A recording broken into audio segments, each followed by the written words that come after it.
umaga sa ating lahat. Ngayong araw ay kami po ay yung tagapagbulag at si Aaron Liano at Dorasana Stephanie.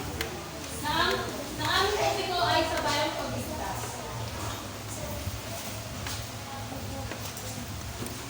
ang layunin dito ay may papaliwanag ang kahulugan sa bayang pagtikas, natutukoy ang mga hakbang sa pagtuturo na sa bayang pagtikas, at nakakagawa na sa bayang pagbulag.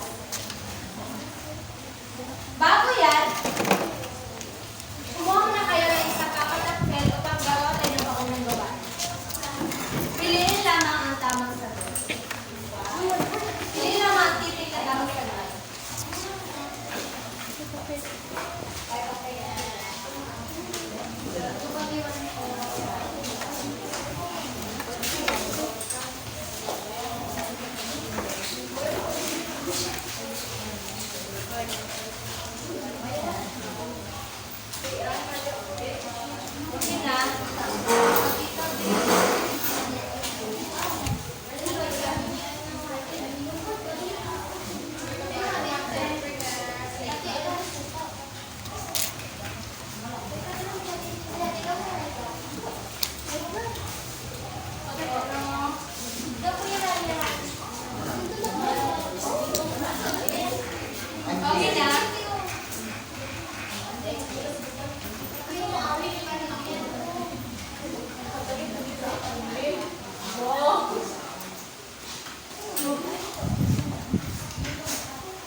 Number 1. Ito ay masining na pagpapakahulugan o interpretasyon sa anumang anyo ng panitikan. Ito ay masining na pagpapakahulugan o interpretasyon sa anumang anyo ng panitikan. A. Dulang adaptasyon. B. Sabayang pagdikas. C. Dramatic monologue. And D. Reader's theater. A. Dulang adaptasyon. B. Sabayang pagdikas. C. Dramatic monologue. D. Reader's theater. Pangalawa, ang sabayang pagdikas ay nauuri sa tatlo. Alin dito ang hindi sa bilang? A. Payak. B. Walang kilos. C. May payak. D. Madula. A. Payak. B. Walang kilos. C. May payak. D. Madula.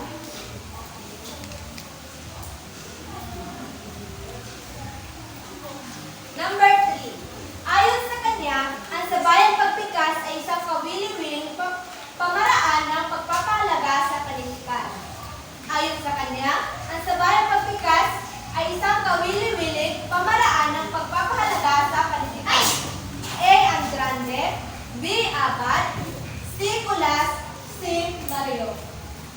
A. Andrande. B. Abad. C. Kulas. D. Mario.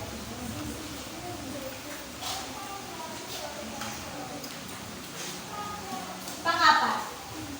Ito ay pagtuturo ng sabayang pagpigkas na tinutukoy ang kahalagahan ng tamang intonasyon at ekspresyon sa sabayang pagpigkas. Ito ay pagtuturo ng sabayang pagpigkas na tinutukoy ang kahalagahan ng tamang intonasyon at ekspresyon sa sabayang pagpigkas. A. Pagtutok sa intonasyon at ekspresyon. B. Pagpili ng mga teksto. C. Pagbabasa at pagsasaliksik. D. Grupong pag-iensayo. A. Pagtutok sa intonasyon at ekspresyon. B. Pagpili ng text ng mga teksto. C. Pagbabasa at pagsasaliksik. D. Grupong pag-iensayo.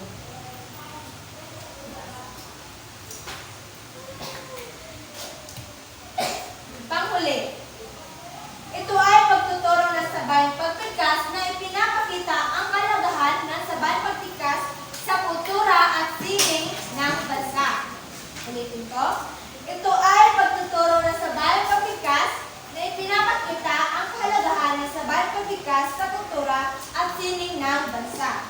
A. Pagtutok sa intonasyon at ekspresyon. B. Pagpili ng mga teksto. C. Pagbabasa at pagsasaliksik. D. A. Pagtugtog sa intonasyon at ekspresyon. B. Pagpili ng mga teksto. C. Pagbabasa at pagsasaliksik. D. Pagpapahalaga sa kultura at sining. Ngayon, ay dadako na tayo sa kahulugan ng sabayang pagbigkas. Ano nga ba ang sabayang pagbigkas? Jeda.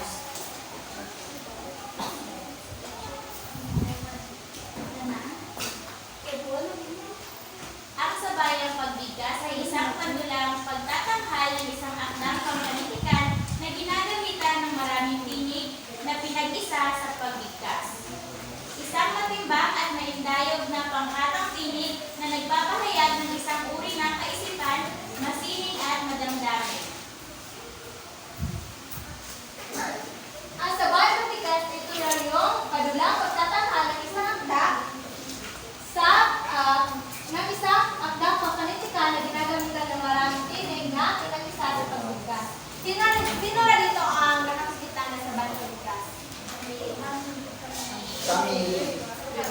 So, hingin sa ating kaalaman, ang sabayang pagbigkas is ito yung pagtatanghal or ginagawa siyang parang tula. So, from the word sabayang pagbigkas, sabay-sabay, binbigkas. So, ano nga ba yung kanyang binbigkas? Yung tula, kagaya ng diba tula, ang ginagawa nila is nagkakaroon sila ng pangkalahatan o grupong pagtatanghal. Tapos, dito, sa sabayang pagbigkas is, dito na yung mayroong malaking boses, maliit na boses, yung mababa.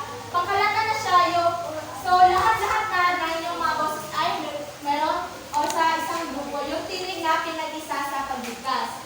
Isang matimbang at pindayon na pagkatang tinig na nagpapahayag ng isang uri ng kaisipan na sining at madamdamin. Sa sabayang pagbigkas is, dito mo rin maipapakita ang iyong madamdamin, di ba, sa isang tula, kung ano nga ba ang kahulugan o ano nga ba ang pinapakita ng tula is may ipapakita mo yan sa iyong mga ekspresyon at iyong mga damdamin. Ang sabayang pagbigkas ay isang kolektibong pagtatanghal kung saan ang mga tagapagsalita ay gumaganap bilang isang grupo upang makuha ang tamang tono, ritmo at ekspresyon ng isang teksto. Maaaring gamitin ang iba't ibang aspeto ng pagpapahayag tulad ng mga galaw ng katawan, ekspresyon ng muka at mga kagamitan upang bigyan din ang masalita at emosyon ng teksto.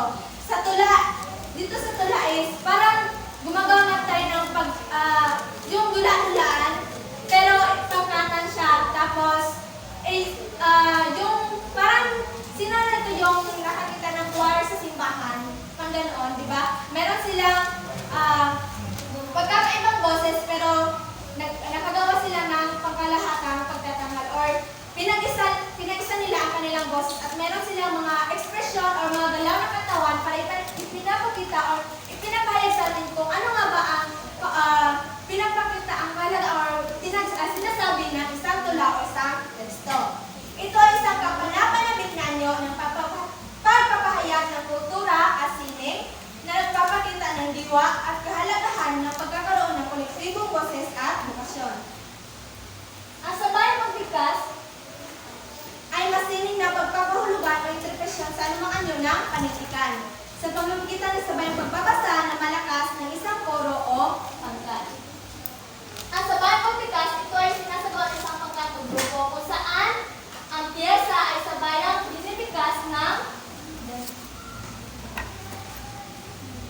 may damdamin, maliban sa iba-ibang boses ay sinasangkapat pa ang pagbigkas ng angkop ng kilos o galaw, ekspresyon o damdamin, kasuotan, gagamitan, maging ang tunog at musika. So, pangkalahatan na siya, meron siya ekspresyon na damdamin, yung galaw ng katawan, at yung mga kasuotan na ginagawa.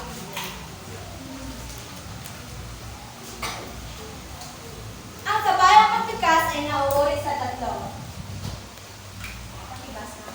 Una, payak. Sa uring ito, maaaring ipabasa lamang ang bibigkasing tula.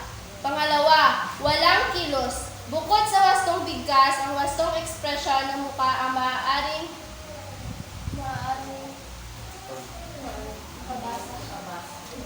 ipabasa. Pangatlo, madula. Bukod sa nagtataglay ng choreography ang pagtatanghal, inaasahang makagagalaw o makakakilos ang mga tauhang nagsisiganap. Maraming salamat. Ang payak, ito yung maaaring gumamit ng ingay, tunog, at musika, kaya lamang ang mga kilos at galaw ng mga nasisiganap. So, dito sa payak is meron siyang ingay, mga tunog, at saka mga musika. Sa kanang kilos naman is, bukod sa wastong bigkas, ang wastong ekspresyon ng mukha ang maaaring pagbabantayan. Dahil walang kilos, patango lamang ang maaaring ipakita ng mga magbibigkas. So, magkaiba siya sa payak kasi nga ang walang kilos is walang ginagawang kilos, kundi ekspresyon lamang o yung patango ang ginagawa. Sa madula, pangulit, bukod sa nagtataglay ng choreography, ang pagtatangal na sa makakagalaw o makakilos ang mga tauhan nagsisiganap. So, alam naman natin ang madula ay ito isang parang gumaganap or gumaganap at ito ay isinasadula.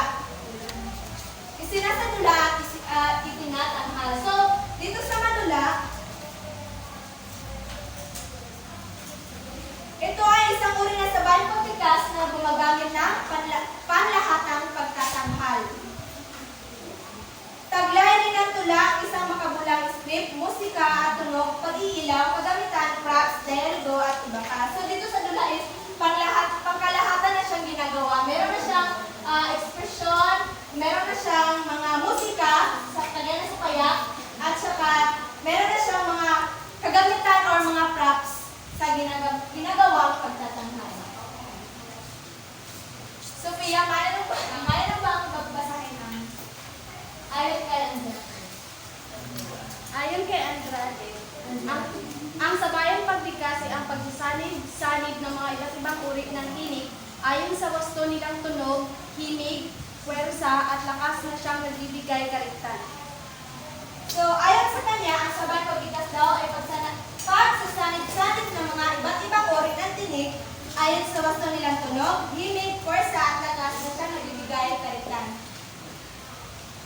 Dito sa, sabi niya, so ang sabayang pagbikas daw is yung panglahatang mga tinig or mga boses na ating na kukuha. Halimbawa is si Rachel is meron siyang mataas na boses, samantalang si Jessa is meron siyang mababang boses. So, nagkakaroon sila ng pagkapantay-pantay. So, dito sa sabayang pagbikas, sa paggaganap nila o pagtatanghal, or parang nagkakaroon ng puwersas na lakas na siyang nagbibigay ng kaligtan or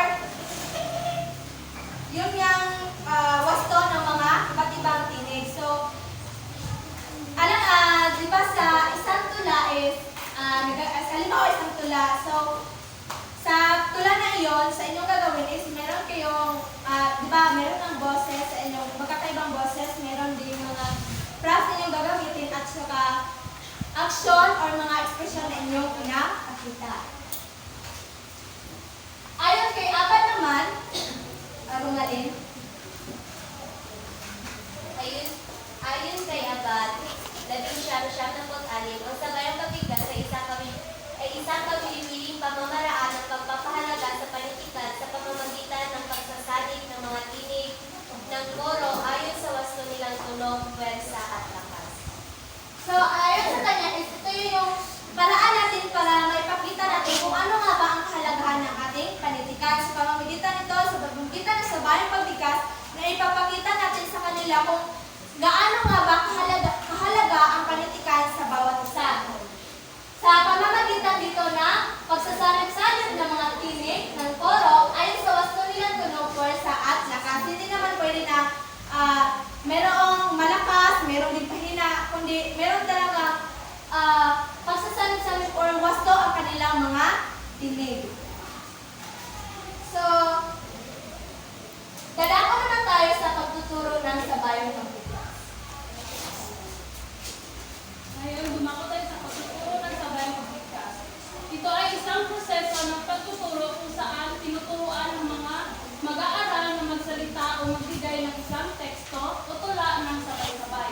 Ito rin ay karaniwang isinasagawa sa mga tahanan, paaralan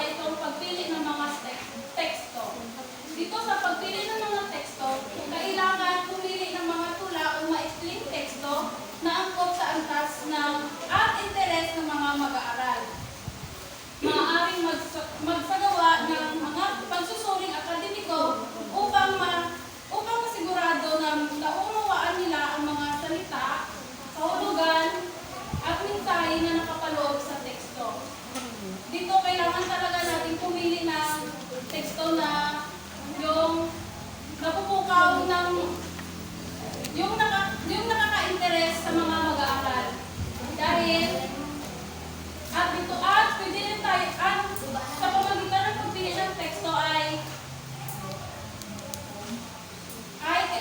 makakatulong ito sa mga mag-aaral na manghikayat sa mga manunood. Pangalawa, ang pagbasa at pagsasaliksik. Dito naman ay kailangan hikayatin ng mga mag-aaral na magsagawa ng sariling pag-aaral at pagsasaliksik tungkol sa mga teksto na kanilang bibigkasin. Maaari silang maghanap ng mga kasaysayan o kahulugan sa likod ng mga tula upang mas maintindihan at maipayag nila ng wasto ang kanilang binibigkas. Pangatlo ay itong pagsasagawa ng warm-up exercises. Dito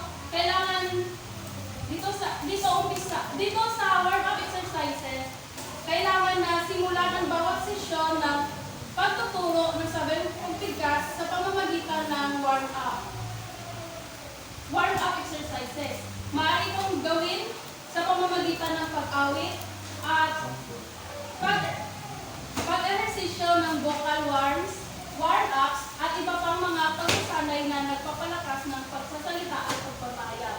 Dito sa pagsasagawa ng warm-up exercises, kailangan natin na i-warm up ang ating mga tinig para maging maganda at maayos ang pagkakabigkas at pagbibigkas na yung mga babasahin o yung mga kanta. Ngayon, dumakong na tayo sa pagtutok ng intonasyon at ekspresyon. Dito, tukuyin ang kahalagahan ng tamang intonasyon at ekspresyon sa sabayang pagbigkas. Kailangan din gabayan ang mga mag-aaral kung paano ibigay ang tamang emosyon at damdamin sa mga salita at pahayag upang mas maging malinaw at malikain ang kanilang pagpapahayag. Dito sa pagtutok ng intonasyon at ekspresyon, dito kailangan ng ekspresyon ng mukha o yung mga damdamin para maging maganda ang kalalabasan ng kanilang sinasagawa sa harap ng isuplado. Ngayon, dito naman tayo sa grupong pag-iensayo. Dito, kailangan hikayatin ang mga mag-aaral na mag-ensayo bilang isang grupo. Maaaring magkaroon sila ng mga pagsasanay na nagbibigay daan sa kanila na masanay sa sabayang pagbigkas at mapadali ang kanilang koordinasyon bilang isang grupo. Dito kailangan ng unity para maging maganda ang kalabasan ng iyong sabayang pagbigkas. Ngayon, dito naman tayo sa paggamit ng feedback. Dito, kailangan ng guro na magbigay ng regular na feedback sa mga mag-aaral upang maitama ang kanilang pagsasalita at pagbigkas. Kailangan din purihin ng mga guro o yung mga nagtuturo ang mga mag-aaral na ang kanilang ginagawa ay tama at magbigay ng mga konstruktibong rekomendasyon para sa kanilang pagpapahusay.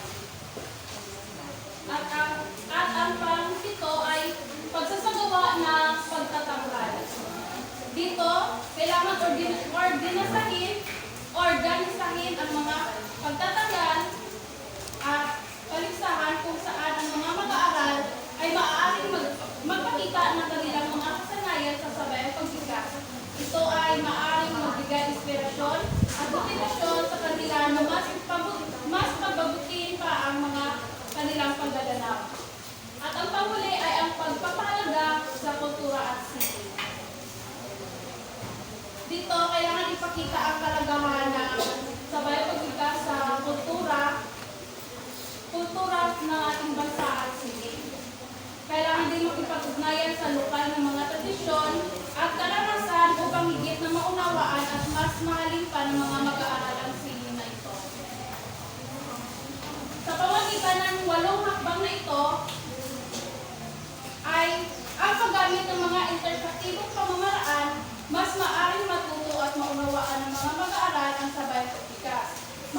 upang tiyakin ng mga pagtuturo ay masaya, makabuluhan at nagbibigay inspirasyon sa mga mag-aaral upang mas mapanatili ang kanilang interes at pagmamahal sa bayang pagbibigas. So dito is mahalaga sa atin. Ito yung mahalaga ito sa atin kasi nga paano natin ito ituro sa ating mga mag-aaral. Pagtuturo na sa bayang pagbigas. Bakit nga ba ito mahalaga? Laika. Bakit mahalaga ang pagtuturo ng sabayang bigkas upang pahalagahan ang kultura at sila? Tama. So, meron siyang hakbang sa pagtuturo ng sabayang pagbigas.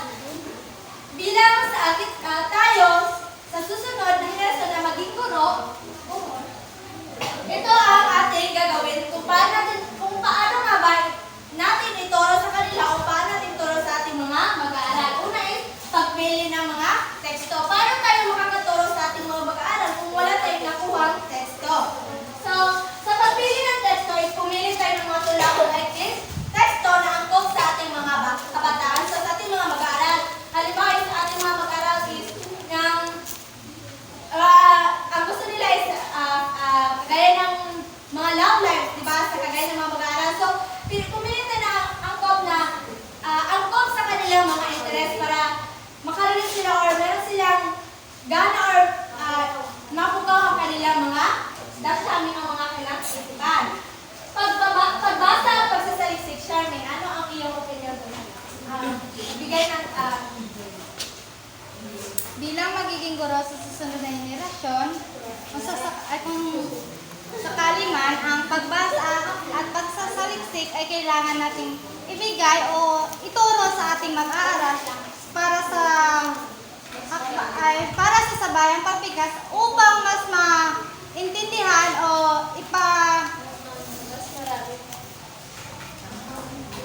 mas marami pang makuhang ideya at sa iba't ibang larangan ng Thank you. So, sa pagsasagawa ng warm-up exercise is simulan bawat sesyon ng pagtuturo ng sabayang pagbigas sa pamamagitan ng warm-up exercise. Maaaring gawin ito sa pamamagitan ng pag-awit,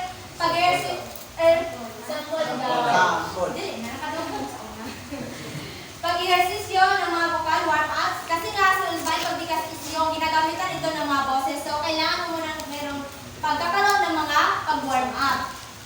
Sa pagtutok sa intonasyon at expression, Harvey, ano ang may bigyan kong kaulugan mo? Pagtutok sa international at expression.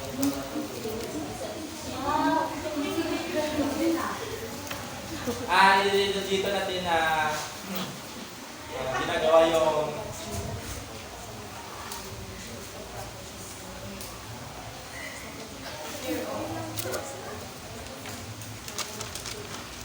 sa pagbasa, minsan tayo mayroong expression sa ating mga nabasa or sa ating mga nalalaman. Bigyan natin ng kalapasan. So, dito sa pagtutok sa intonasyon at expression is gabayan natin ating mga mag-aaral kung paano ang ibigay ang tamang expression. Hindi naman pwede na yung expression nila is mali na nga pero hindi pa natin ginagabi. So, dapat tayo mga guro ay kailangan natin gabayan ang ating mga mag-aaral kung paano nga ba ang tamang expression at intonasyon sa isang sabayang pagbigas. Grupong pag-iensayo.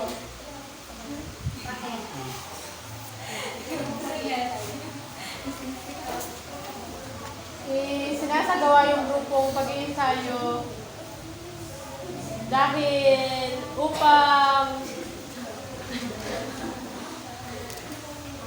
mahasa ang kanilang sabayang pagbigas. Good. Dito sa grupong pag-iensayo is tayo mga mag-aaral, hinikayatin natin ang bilang guro, hinikayatin natin ang ating mag-aaral na mag-ensayo bilang isang grupo. Kasi nga yung sabayang pagbigas, from the words sabay-sabay, so bawat pangkat ay kailangan sila pag-iensayo para mahasa ang kanilang mga gawin o sa kanilang pagtatanghal.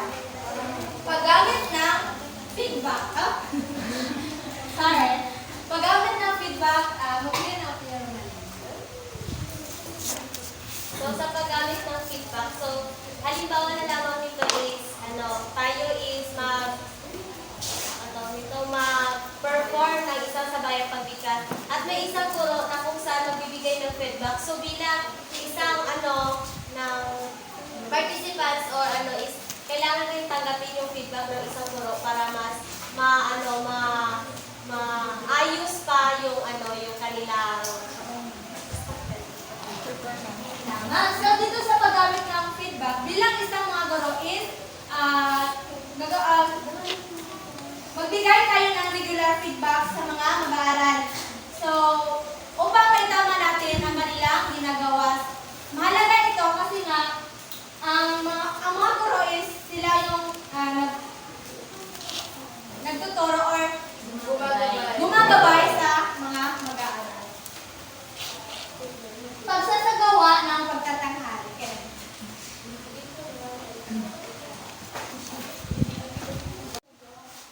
Pagsasagawa at pagtatanghal. Okay.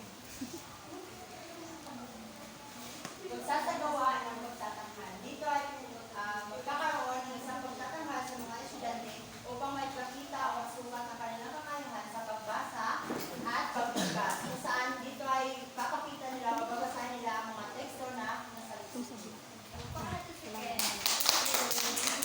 At panguli is pagpapahalaga sa kultura at sining. Rhea. Pagpapahalaga sa kultura at sining, dito naman sa pagpapahalaga sa kultura at sining, ay ito yung pinapahalagan lamang natin kung ano yung meron sa atin ngayon, na ginalan natin at ito ay nagpapakita na kung saan ay hindi natin nakakalimutan kung ano man yung meron sa atin. At bilang isang guro, kailangan natin na pahalagaan ang ating kultura at sining para sa susunod na henerasyon ay maituturo naman natin kung ano man yung kultura na nakasanayan natin at para hindi din makalimutan. Ito yung magtuturo or kung paano natin ituro ang sabayang pagbigkas sa ating mga mag-aaral. Naintindihan niyo ba ang sabayang pagbigkas? So ngayon, pupunta na tayo sa ating pagsasanay o activity. Hahatiin ang klase sa dalawang pangkat at ang bawat pangkat ay bubulot ng kanilang topiko para isasagawa nila ang sabayang pagbigkas. Bibigyan naman sila ng 5 minuto upang paghandaan ito.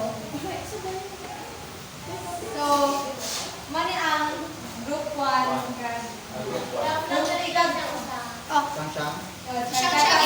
Scorer lang ko. Ay, Ako scorer. Score.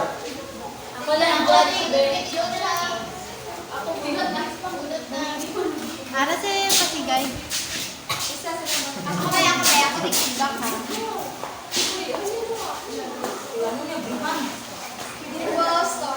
Sabay na pagkanta, eh.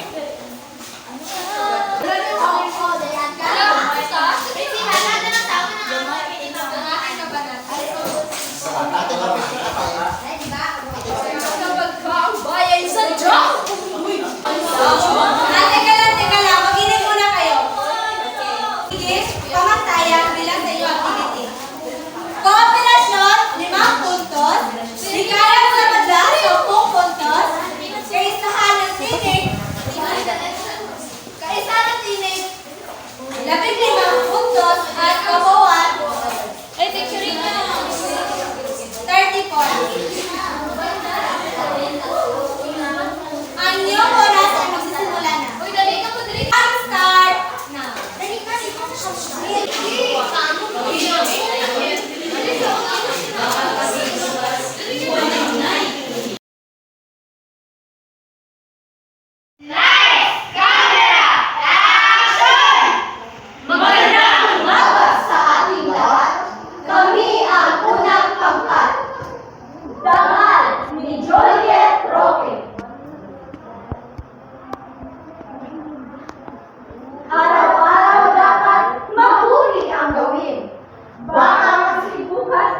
sa kanyang salitang kaloob ng langit.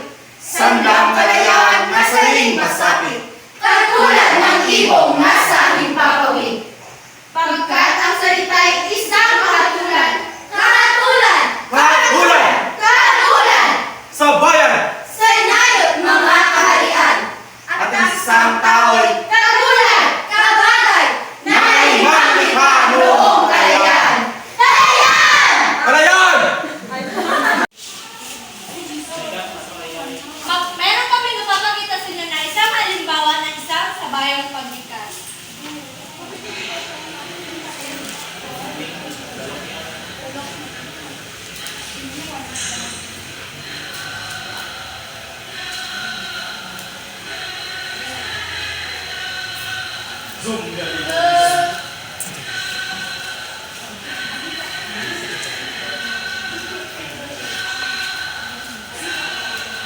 May uniform na sa